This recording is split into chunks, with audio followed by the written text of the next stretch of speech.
Chapter 7. I rolled into the office 10 minutes before noon, wearing large sunglasses and sipping on an iced coffee with extra cream and some butter pecan flavor. Kathy still looked as if she was auditioning to act as a background character in Grey's Anatomy. Upon entering, Helen walked out of her office and gave me a look. "You're the first one in today," Helen snapped.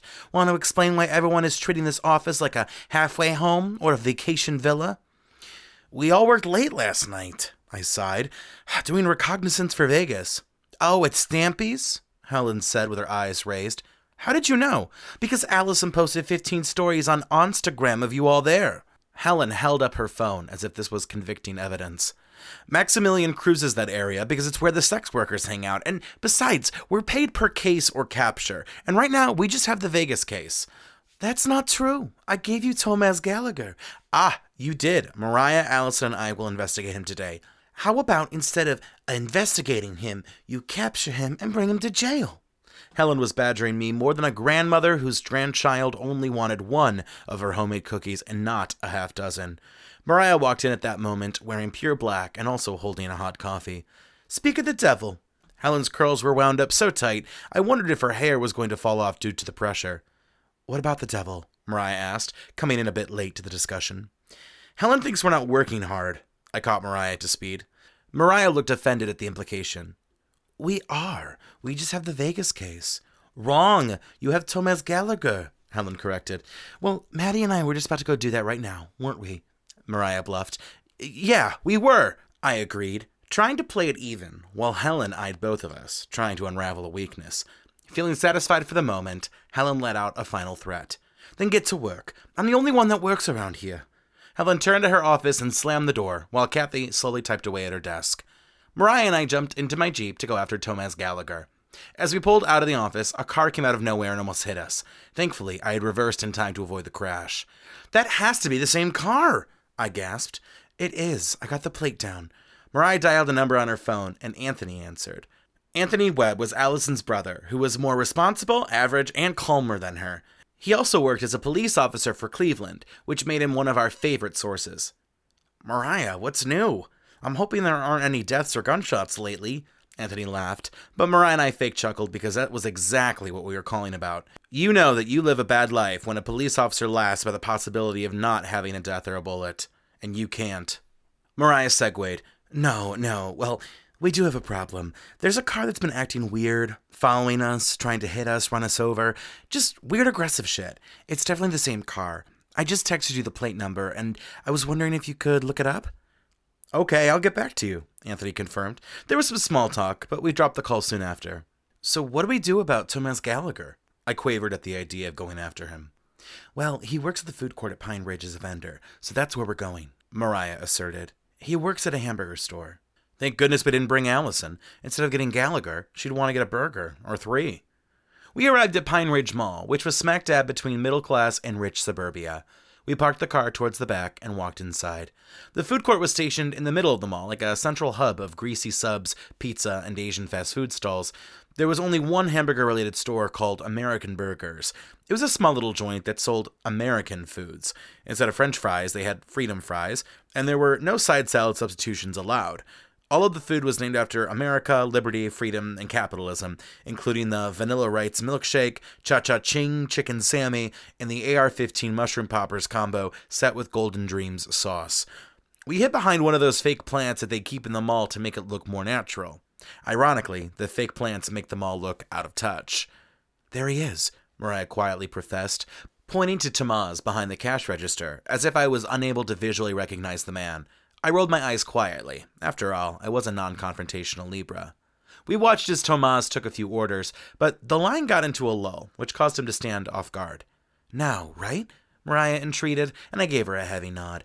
Mariah and I walked up to the cash register on tippy toes, and before Tomaz could recognize there was a customer in line, we cuffed him. "Oh?" Tomaz eyed us in the cuffs, as if he was being asked to pay his overdue heating bill. "Can this wait until my shift is over?" "When's that?" I squinted my eyes in distrust. "In 10 minutes, Tomaz tutted like it was inconsequential. Mariah and I both looked unsure. I released a sigh, pulled off the cuffs, and pointed to a table just 10 feet away. "We'll be sitting at that table. 2 Liberty Burgers, 2 Freedom Fries, and 2 Fountains of Freedom soft drinks. And we're not paying. You're going to make it free. Tomaz shrugged and typed the order into the system. We waited for our food while Tomaz handled a few more customers. We sat and ate, and soon Tomaz went to the back of the restaurant to punch out of his shift. He's getting ready to pack up, I told Mariah, and took a bite of a freedom fry. Did you try the Wild West ranch sauce?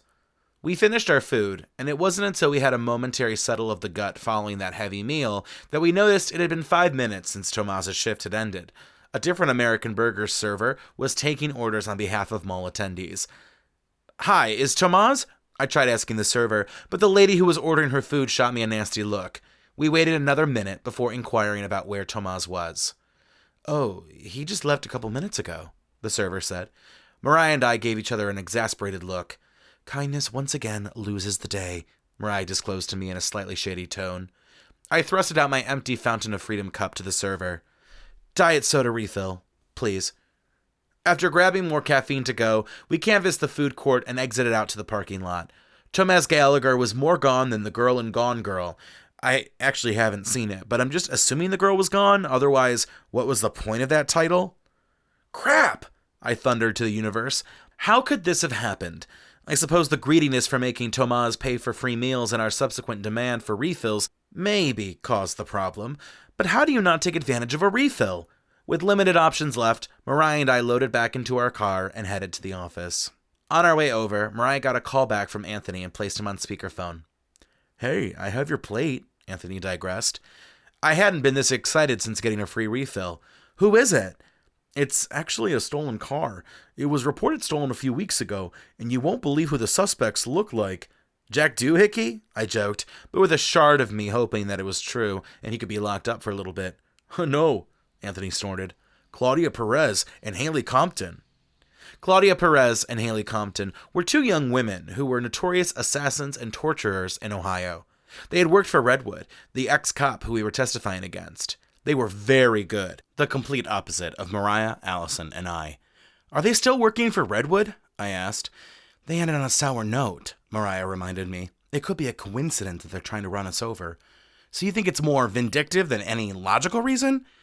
Those two girls are so messed up, it's not an impossible idea, Mariah shrugged.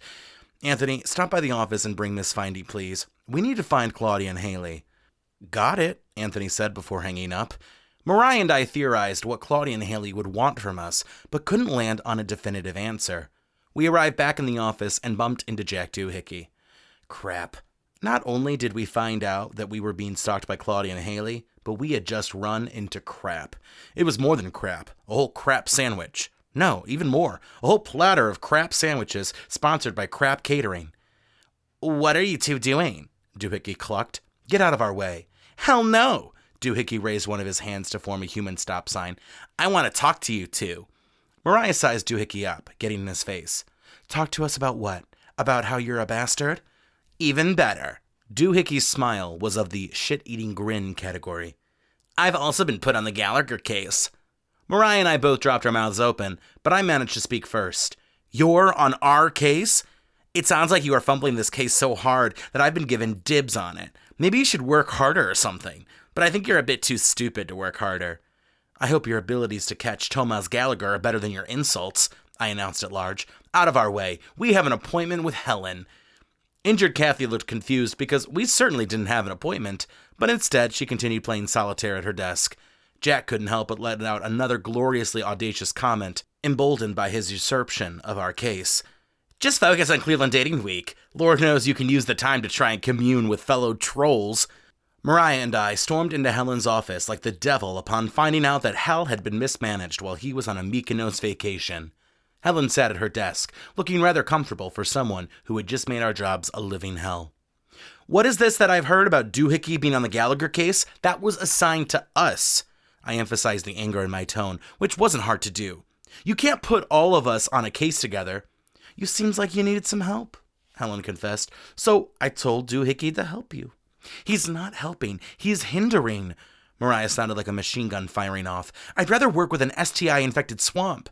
Sounds like a visit to Planned Parenthood is in the cards, Helen casually blabbed as she reached for her water bottle.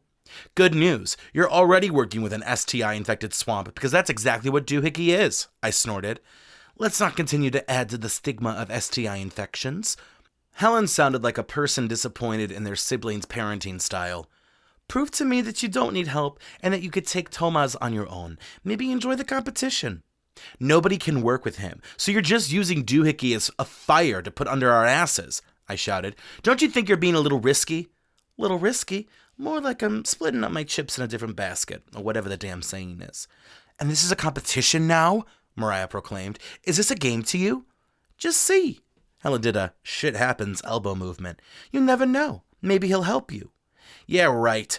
That's like saying water can help oil, or that a gay guy would help another gay guy land a conversation with a cute gay guy if the one doing the helping was into said cute gay guy. Long-winded, wordy, but applicable. The conversation with Helen went nowhere, and we arrived back in the lobby. Jack had a snickering smirk painted deep on his face. Mariah and I ignored him, even though he made one more comment about how he'd get Gallagher before the two of us. We stormed out without a plan. What now? Mariah pulled out her phone as we jumped into my Jeep. Let me call Alison. I have no clue where she is. I need a personal morning off, Alison gurgled when she picked up Mariah's call. I don't feel too hot. I think it's the food I had last night. What did you eat? Mariah questioned. 5 tacos, a burrito, 4 margaritas, some chips and salsa. I contested. Your pain might be because of the amount, not what the food was made out of. We hung up on Alison so she could lay on her couch and decided to return to Sav Street to see if we could talk with Jenna Ladorva. We still felt as if talking with Jenna would help us clarify and gather some information on Maxamillion.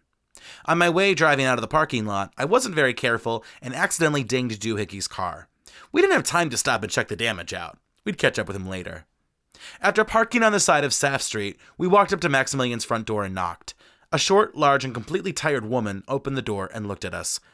We don't buy band candy, the woman said, and she began to close the door, but I stopped her.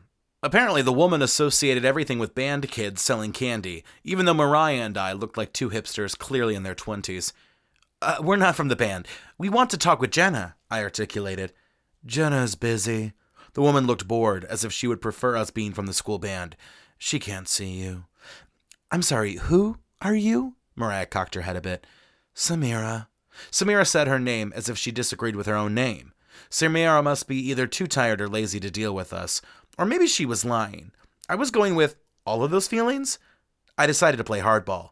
Samira, can you tell Jenna that we need to talk to her? It's very important and involves her husband. 1 minute, Samira said, without a singular fuck as she closed the door. 5 minutes later, but who is counting, Samira reopened the door and non-verbally ushered us into the house. As Mariah and I entered the house, we were greeted by a lady, slowly strolling down the stairs. She had blonde hair and a nice black dress, far from the dress that Vegas wore to show off the full assets. Her makeup was minimal and effective, and a cute smile graced her face. She floated down the stairs and came into the foyer, extending a hand that Mariah and I both separately shook. Fine jewelry adored her fingers and hand. Hello, I'm Jenna Ladorva. Samira told me you wanted to talk with me. Come into the living room. Samira! Bring some pumpkin bread, cookies, and some tea. Yes, Samira walked towards the kitchen. Samira makes great pumpkin bread, especially when pumpkins are in season. Jenna ushered us into one of the living rooms. Fresh pumpkin bread? Today was a great day that Alison unluckily missed. And whereas Vegas's lemon bread had been bought, I had a feeling this was some true pumpkin bread. There were a ton of chairs in the living room, but we sat across from the seat that Jenna had grabbed. We have some important things to talk to you about, I insisted. Maybe we shouldn't talk with Samira in the room. If she tells Maxamillion, I would be afraid for your safety. Don't worry, Samira only reports to me, Jenna elaborated. Are you sure? Mariah bit her bottom lip. Samira hates Maxamillion, Jenna said casually, like Samira disliked Kale or one of the Real Housewives. She reports everything to me that she hears and sees, and I can confirm Samira does not talk with him about me. I noticed a hulking figure in the corner of the room. He had been doing a good job of being discreet, but once you noticed him, you couldn't keep your eyes off of him. And him? I questioned, my finger casually pointing in the direction of the person. That's my personal security guard, Benicio. He's also not a worry. I pay him out of my funds. Benicio did not look as fun or sweet as his name implied. He was tall and hefty, the kind of guy who probably would play football in college, but perhaps had a shoulder injury which stopped him from going pro. I see. I eyed Benicio like a merchant eyeing an antique. He just watches you? He also drives me, especially late at night, Jenna pointed out. I hate driving at night, but Benicio's a champ. Cool. Mariah did not sound as if the situation was cool. And he's okay to hear these sensitive topics? Jenna was unbothered. Benicio is paid through my own funding. He does not report to Maxamillion either. Although it took Samira minutes to get Jenna for us, Samira was quick to appear with pumpkin bread, cookies, and English breakfast tea. After she had set this down, Samira left. However, just because we saw Samira leave doesn't mean she was gone. She was probably close to the doorway, trying to listen in. But then again, Samira didn't seem like she cared about much. She might have taken a seat in the kitchen and flipped through a magazine. I didn't know how to break the news. I didn't want to slowly drift her down with the news because I didn't have time. So I decided to plummet. Oh well. Maxamillion stole a diamond ring from the town's most expensive sex worker, Vegas. Ah, Jenna grabbed a cookie. I know he cheats on me, but going so far to steal something from his lover, I guess it doesn't surprise me. I almost barfed when she called Vegas her husband's lover. Vegas didn't do what she did based on love. Well, at least not from looking at her. You're not surprised about the cheating or the theft? I asked. He's cheated on me so many times that I've grown accustomed to it, Jenna professed, like this was regarding a garden watering schedule and not her husband balls deep in another woman. When I married Maxamillion, I was truly happy, and I loved him both deeply and foolishly. But now it's all cheating and money. He has his little flings. I spend his money. It's part of the deal.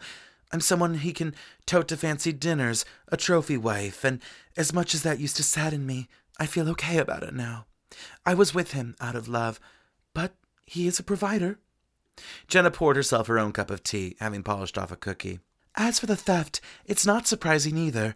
Maxamillion likes to showcase power and control.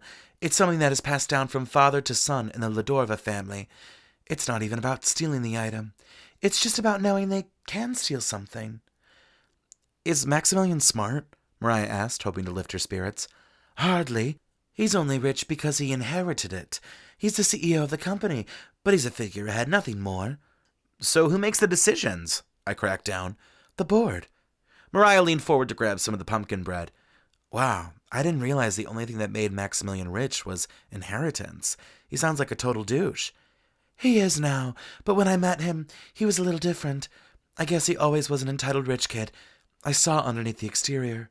Jenna paused, reflecting on what had gotten her to this place. But I have to stay married to him, because he'll put me out with nothing. I'll be left to starve. We could help you, Mariah began, but Jenna cut her off. Thanks, but I'll be okay. I'd love to get divorced, but we have a very tight prenup. If I divorce him just to be done with him, I'll have nothing. So this ring. I bet the sex worker wants her ring back. I won't be able to steal it back. Maxamillion sleeps in a separate room that is guarded by some of his agents. What? I gay-gasped.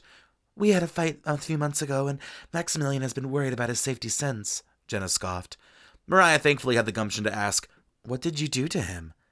I did hit him over the head with a vase. Jenna looked happy to recall the memory. He deserved it. Mariah and I nodded, not because we agreed with spousal abuse, but simply because we wanted to get Jenna fully on our side.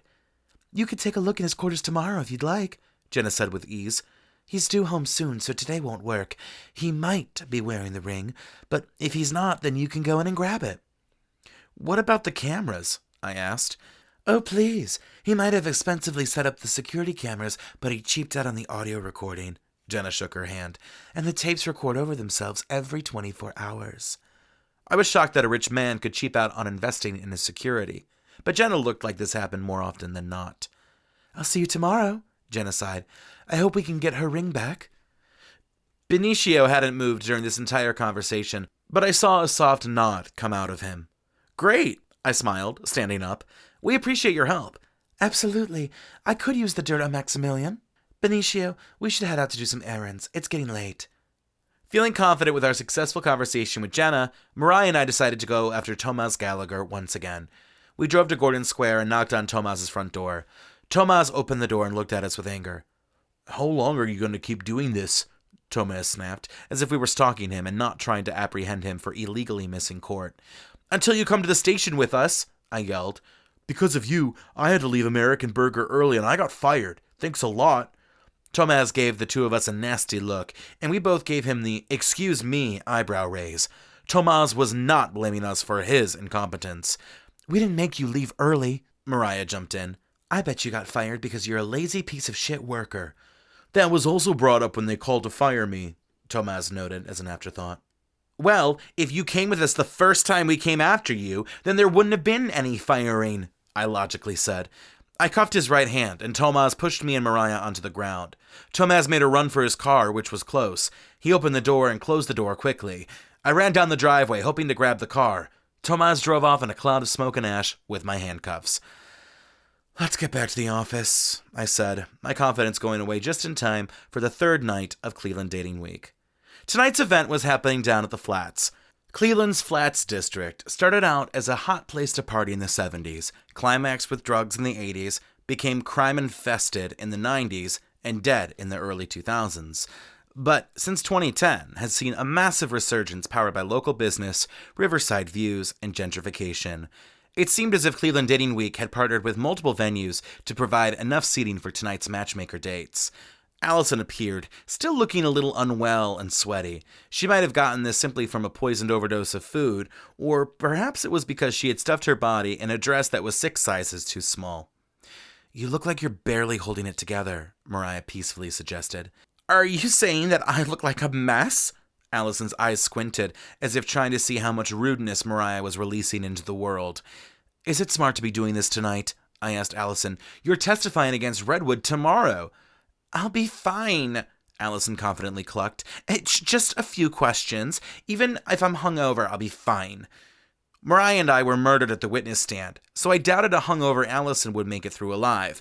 But I didn't push on this topic. I was not responsible for Alison. If she wanted to come into court looking drunk, that was on her. The 3 of us went to check in for the evening.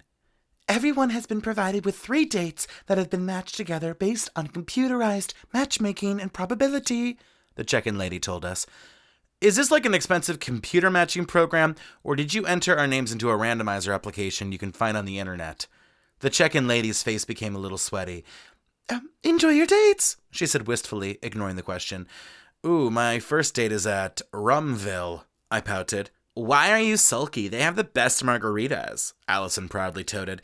"It's not really a romantic setting." "Oh, please, it's more of a romantic setting than you've seen in months," Mariah rolled her eyes. "Don't use the location of Rumville as an excuse to skip out on a date."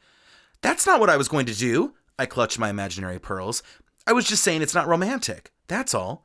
Mariah and Alison both gave me a flat stare in disbelief. My phone rang, and it was Anthony, confirming he had dropped off Mrs. Findy at the office for us to use. "Don't go losing her, though," Anthony expounded. "I'm not technically supposed to let civilians use her." I put on a little sugar. "Thanks, Anthony. We owe you one." Moments later, I found myself pout-walking over to Rumville and sat down at a table with the number 45. I know I sounded like the 5th cast member of Seinfeld at this point, but what was the deal with all these numbers? I felt like we were doing a math exam instead of going on dates. Minutes later, I was approached by my date. "Hi, I'm Matty," I said with a soft smile and an extended hand. "I'm Charles." "Charles? Not even a Charlie?" Charles was so formal. It sounded like the name of someone who worked as a butler or had a butler. "Great to meet you." I was trying not to let any of this get to me. "So, a computer matched us up?" Charles asked in a slightly disgusted tone. Knowing the Cleveland Dating Week committee, it was probably an Excel worksheet they shuffled the order of. Charles let out an obnoxious, high-pitched laugh that sounded like a predatory bird. Multiple other Cleveland Dating Week people turned their heads in aghast. Charles' laugh died out, but he seemed completely unaware that he had caused a scene. "You're funny," Charles commented but didn't laugh. "Plebeian, perhaps, but certainly charming, like Oliver Twist." I tried to not show that I was insulted by being compared to Oliver Twist. Ironically, in my penchant to be nice, and Mariah and Alison's determination to believe I was the problem, I basically more pleased the situation. The margaritas were good, but not strong enough to deal with Charles. I managed to take a 10-minute bathroom break that helped the date go quicker. "It's been a pleasure." Charles took my hand and placed his dry-looking lips on it. It felt like a piece of chalk was writing against my hand. "Thank you, Charles." My tone was extremely tight. I soon later used the emergency patio exit as the way out of Rumville. My second date was at the piano bar, where they played live piano renditions. Not a great place for a date, but I was glad in this instance when my date turned out to be quiet and non-talkative. I wasn't sure which randomizer they had used, but I was going 0 for 2. The dates were so bad, it might be fair to say I was -2 to 2. I was not looking forward to my third date, but arrived at Collision Bend down the road, ready to call it a night. I sat down at a small table for two on the deck, and was treated to a gorgeous sunset view over the Cuyahoga River. Most of the world associated the river with being on fire, but tonight it was on fire in a good way. True bliss. "I'm glad you're one of my three today," a voice called out. I turned to see Jonah walking over for a hug. We embraced and both sat down. "Sorry for being bad at texting," I sighed. "Things have been crazy at work." "We've technically seen each other all week anyway," Jonah caroled. "So tell me about your first two dates tonight." "The first one was fancy and called me Oliver Twist, and I think the second one said less than 100 words. I think the algorithm that matched me up hates me." My first date was with a nice guy, but no sparks or chemistry, and we might have had the same guy because my second date was some obnoxious jerk who said I looked respectable, which is definitely not a compliment. "Was his name Charles?" "Yes!" Jonah lit up. For the next 10 minutes, we crapped out on our former dates. "He probably will want to go out on another date with both of us," I said with a roll of my eyes. "He loves the proletariat dating pool." I can't wait to ignore that email from Cleveland Dating Week asking if I'd like to share my contact information. "So, Friday is the final round of dates, and Saturday is the official prom dance or whatever. Who do you want to chat with on Friday?" "You and Charles," I joked. "Just kidding. One of those doesn't belong there." "I'm sorry I won't see you on Friday, but we've had a good run." "Charles is just the man I'd like to be with for life. I better whip up the wedding registry right away." We both laughed again, and whether it was the multitude of drinks, I decided to level with Jonah. I've never had good luck with dating. I meet people who give me a ton of flags, or I invent flags and place them on people. I was really skeptical of this entire week and didn't enter with an open heart, but I'm glad that's changed because I'd like to continue exploring this with you. Jonah looked honored and raised his glass. "I'd be honored to continue exploring with you as well." An hour later, I returned to Mariah with a little smile on my face. "3 duds," Mariah instantly informed me. She noticed my look and gasped. "You had a great time. Tell us everything." "It's Jonah," I shrugged. "We got matched up and had another great conversation." "I'm glad it's going well for someone. I might have to go to the prom alone." "It's pretty stupid to have a prom. What are we, in high school?" "Allison's acting like it. She's interested in rekindling things with her ex-husband Gamer." "His name is Leroy Toronto," Alison said, with her head held high. "So now you care about getting his name right?" Mariah snorted. "Alison, that relationship is as dead as roadkill. No point trying to shove that relationship into the pet cemetery." "Whatever," Alison nagged. "He's already agreed to come home with me today so I can take a test drive." "How do you take a test drive on something you've previously owned and used?" Mariah questioned. Alison walked away with a huff, almost tripping over the curb on her way to her car. "Remember, you have court testimony tomorrow," I yelled. "Don't show up as a hot mess."